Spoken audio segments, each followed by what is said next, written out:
You're listening to the Collected Podcast, bringing you inspiration and resources to help you discover and live from your truest self. Follow along on social media at Collected Workshops, and be sure to visit thecollectedpodcast.com for show notes and to learn more. Welcome to Season 2, Episode 17 of the Collected Podcast. I'm Tia McNelly. I'm Michaela Hooper. And I'm Jess Biondo, and today we are excited to have Sara Hagerty on the show with us. She is the author of this beautiful new book called Adore, a simple practice for experiencing God in the middle minutes of your day. And it was on sale March 31st, so it is out now, and you can get it anywhere books are sold, I'm assuming. Sara will confirm for us. But here is Sara. Welcome. Thank you. Thanks for having me, ladies. Yes, we are so excited you're here. Mm-hmm. So you are an author, a mom of 7, writer. I mean, you do so many things. You said this is your 3rd book you have out? It is. I mean, technically my 4th, but my 3rd with Zondervan, yeah.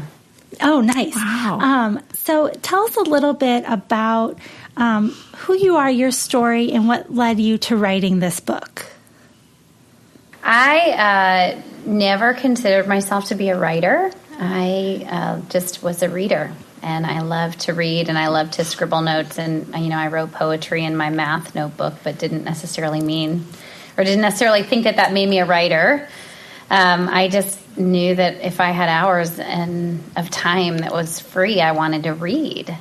I also didn't plan to have 7 children. And so I think at this point in my life, which probably most of your listeners can attest to, if they are in their mid or late 30s, you have this story that you think you're going to live, and then you have this story that God intends for you to live, and they often don't line up. I have 7 kids, and I'm an introvert, and I'm a writer, and I never had a dream to write books. Wow. That's a little bit about me. Wow. That's amazing. So I would love what to hear led you to write the first book? And what is the first book? My first book is called Every Bitter Thing is Sweet. And I actually wrote it long before I had any intentions of doing anything with it. I really just wrote it because writing to me was a method of experiencing God's healing in my life. I think so many of us can probably relate to when we tell our story, when we write our story, when we journal our story, there are pieces that come together in our minds, whether we're writers or not, that make sense in a way that doesn't necessarily happen when we're just living it. And so I went through a long stretch of infertility, 13 years, and a lot of loss in my life. My dad died. My husband went through some significant loss in his business. Our early years of marriage were difficult, to say the least. And during that time of loss and sort of disillusionment with what I thought the Christian life would be, I just wrote. And we adopted 4 children during that time, and I wrote through it all. It was like writing was breathing for me, like just being able to exhale some of what I was living. So I wrote this book and sort of thought I would tuck it between my mattress, and my husband kept saying, I think people need to read this. I don't think this is just for you. I think you're a writer, not just a reader. And through a pretty miraculous series of events, which I think it had to be because I was really so stubborn, the book ended up getting in the right hands to publish it. And that was in 2014. Wow. That's amazing. And so now 3 more books, so what was in between the first one? I wrote a book that came out 3 years ago called Unseen, and the subtitle actually pretty much explains it. It's called, the subtitle is The Gift of Being Hidden in a World That Loves to Be Noticed. Wow. And that came out 3 years ago. And in both books, I talk about the practice of adoration, which I think so many of us kind of put in the category of like spiritual discipline, Oh, this is just what I do when I want to apply some new kind of Christian principle to my life. But adoration for me has really been a way of dialoguing with God through my deep emotions and using His Word as a part of our dialogue. And I have sections of both books where I just talk about adoration. I tell stories in my writing. I'm just a storyteller, and where I tell the stories of how adoration impacts me. And it was finally after those books and another book study that I wrote that I really realized, wow, the fabric of both of these is me engaging with God's word from my emotions. And so it just felt like the right time to put a whole book together about it. Wow. And it's a beautiful book. The last section of it is just stunning. Is it meant to be kind of a devotional section there at the back? It is. I mean, I don't love the word devotional because I'm not somebody who reads a ton of devotionals. Yep. But yeah, it is in the sense that like the first section is a lot of my story of how it started to learn to just pay attention to my deep emotions and my heart before God, and dialogue with his word through the parts of him that I really struggled to believe. And then that second section is really like, here it is in practice. Here's what it can look like to have a fresh look at God's word. I've been someone who's been a Christian for a long time. I mean, and right away when I became a believer, I was doing, I don't know if you guys even would know these things, but like topical memory system and my first 30 quiet times and lots of Bible studies and devotionals at that time. So I just had the word in me, but it wasn't until in the past decade that I felt like I kind of need a fresh look at his word.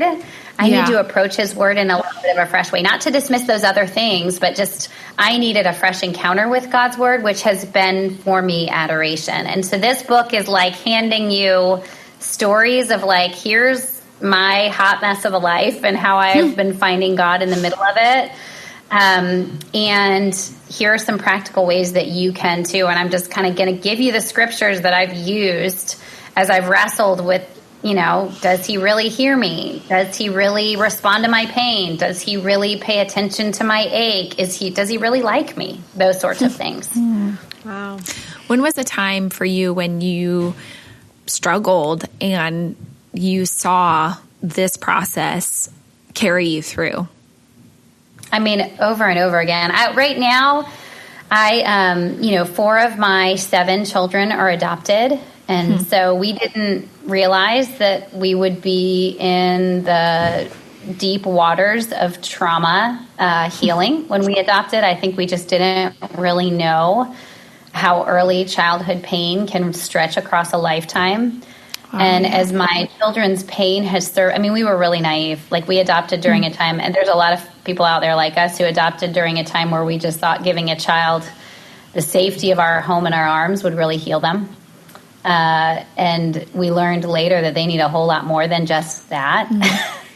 And so I think practically speaking, as my kids are all teenagers, almost all teenagers, as they have started to grapple with horrific parts of their story, it has caused me as a mom to go, God, do you really restore?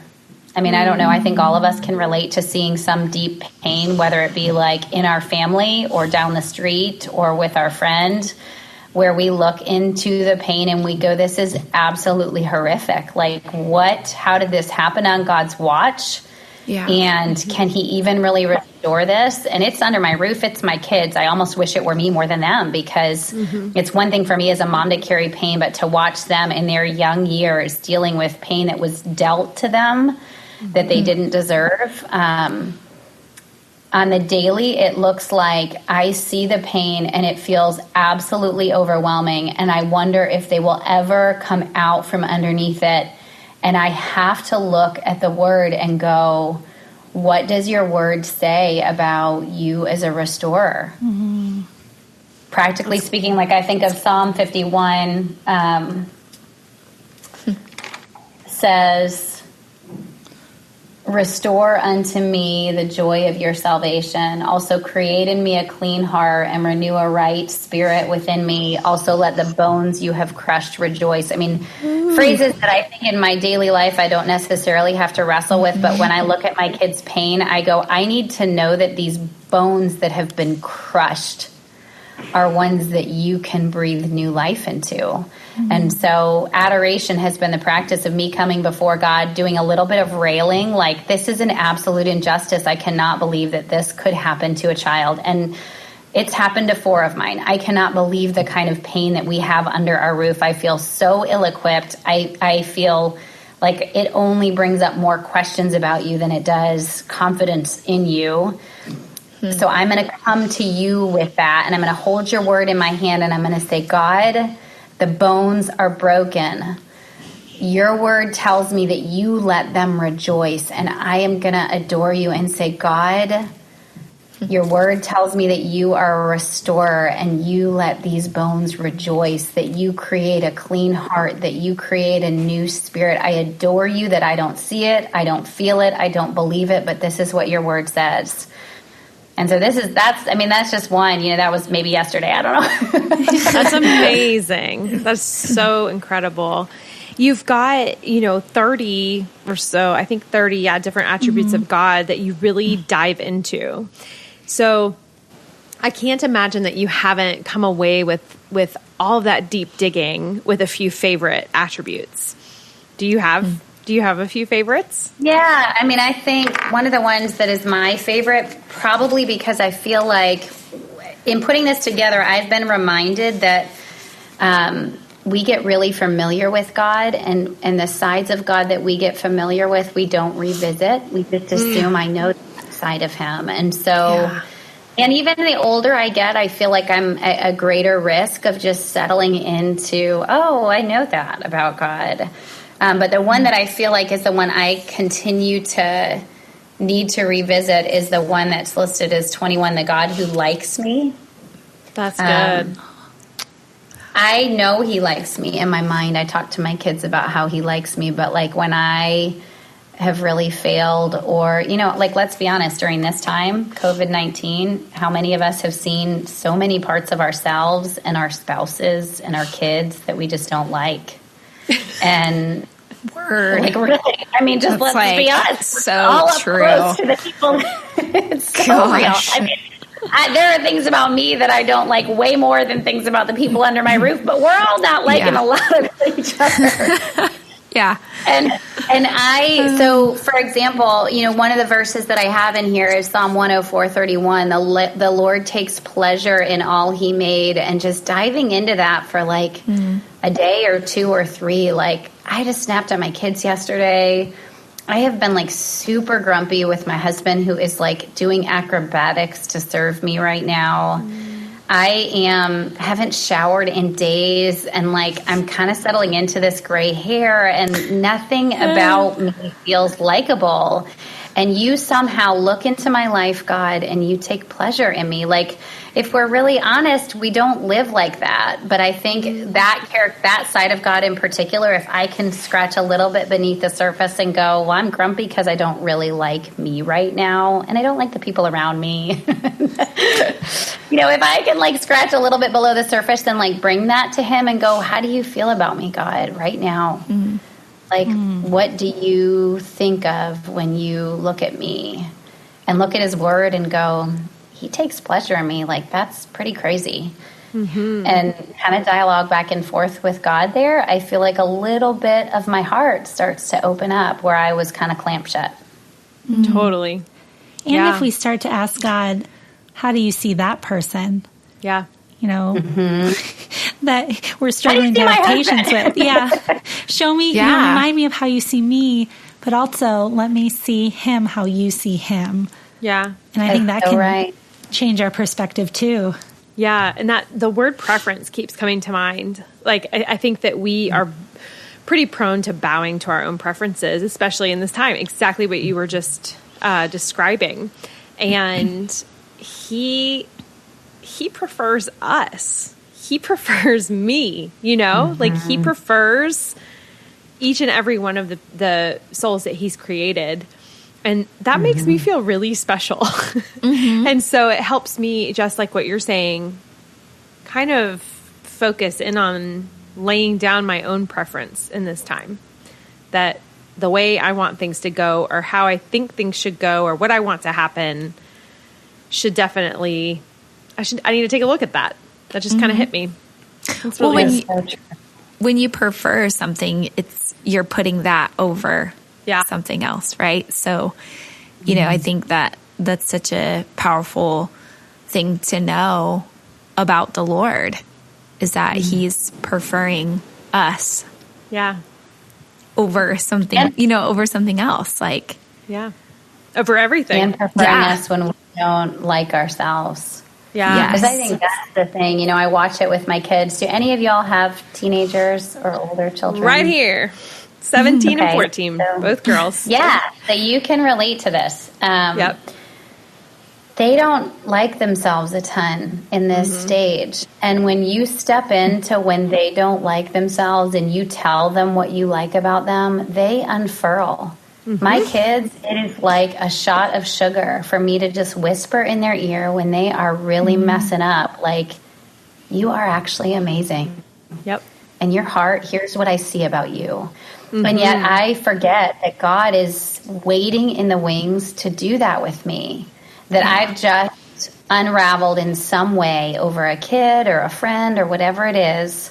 And when I get quiet, oftentimes it is him saying, I see your yes. It's weak, Sarah. It's really weak, but I see that you keep reaching for me, and I love it. And something about that, I come a little more alive, and I want to talk to him again. Just in the same way that my teenager wants to have mom in her life, when mom's the one in the background not going, I told you not to do, but instead, you're rocking it. And like looking at my 16-year-old going, it's super hard to be 16 and you're rocking 16 and 16 looks really good on you and you feel like it looks terrible and I look at you and I see beauty. And then all of a sudden, guess what? She wants mom as her best friend. Yep. That's awesome. I love that. And you're speaking both honor and truth about identity when you do that. You're saying, and that's something that I started off, I realized it when I was dealing with something with my now 17-year-old. She was 16 at the time. Like, you forgot who you were for a second. I don't know who you were acting like, but you weren't acting like you, because I see you. And these are the things that are true about who you are. So why are you acting like this over here? And that has carried through to other relationships where, and even with myself, like, why am I acting like a crank? Like, I'm a joyful, happy, exuberant person. I'm not a cranky person. Stop acting like that, Tia. So anyway, yeah, I love that. I love speaking identity into our kids and into the other people in our lives. That's great. So, okay, you said that he likes you. What are some of your other favorite attributes? They vacillate. It kind of depends on where I am. Like, one of the things about this back section is that it really is like, if we can start to pay attention to like where our heart is really getting caught up or getting stuck, then I think if we can find the part of God that we're wrestling with the most underneath that, in some senses you might say, well, isn't that over spiritualizing it? But I do think every single part of our heart is intended to connect to God. And so when we're stuck, it's revelatory that there is a side of God that we're wrestling to believe. So if I'm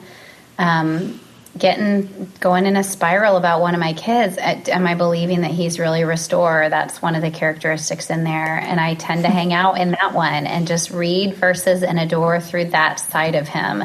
If I am feeling the uncertainty and it's weighing on me, kind of like that low-grade anxiety that I would say probably 90% of Americans have right now, do I really believe that he is provider? Or do I believe that he is personal to me, that there is something he's doing in COVID-19 that is very unique for me in my heart right now? If I feel distant from God, which is a lot of the time, I really think if we are honest, a lot of the time we're really feeling, I'm not saying we are distant, but we're feeling distant. Yes. Like, I kind of need to know that he doesn't need me to drum it up for him, but that he is my pursuer. That's another one in there, that he pursues me when I don't have the energy to pursue him the way I might want, that he's not waiting for me to like amp it up. So I think I kind of toggle between a lot of these because I feel like every couple weeks there's a new side of him that I'm really wrestling to believe. And so I want his word to inform the parts of me that are going, deep down inside, I actually don't really believe you pursue me. Deep down inside, I kind of think you're really annoyed that I haven't done a better job of following you. Oh, what a lie. That's so good that you found the truth in that. So as we kind of start to wrap up, Sara, I was wondering if you could share, like, has there been a time through all of this with the adoptions and the kids and the writing and just life where you really questioned the path that you were on? And how did you wrestle through that? Oh my goodness, so many times. I think especially as a writer, it's super vulnerable to create.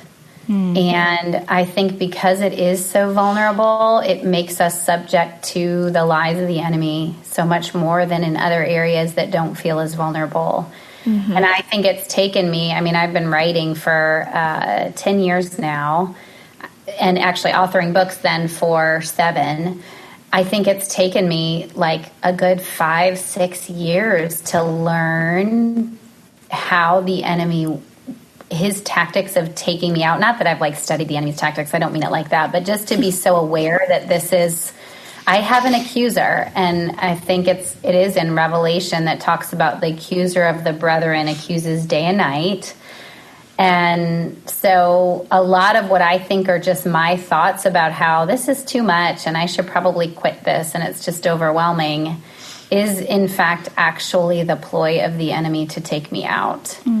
So yeah, I've questioned it a ton, and I feel like I'm getting a little bit smarter. I feel like I'm also getting more versed in the way of God, in his word, that is enabling me to see the enemy as the enemy and not my own voice in my head. That's good. That's a huge distinction. Yeah, that's powerful. Massively helpful distinction. Yeah.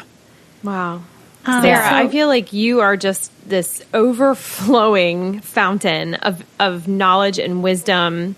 And there's something very sweet about your connection with the Lord that is so attractive to me. Like, meaning like I desire that adoration practice for myself because of watching you.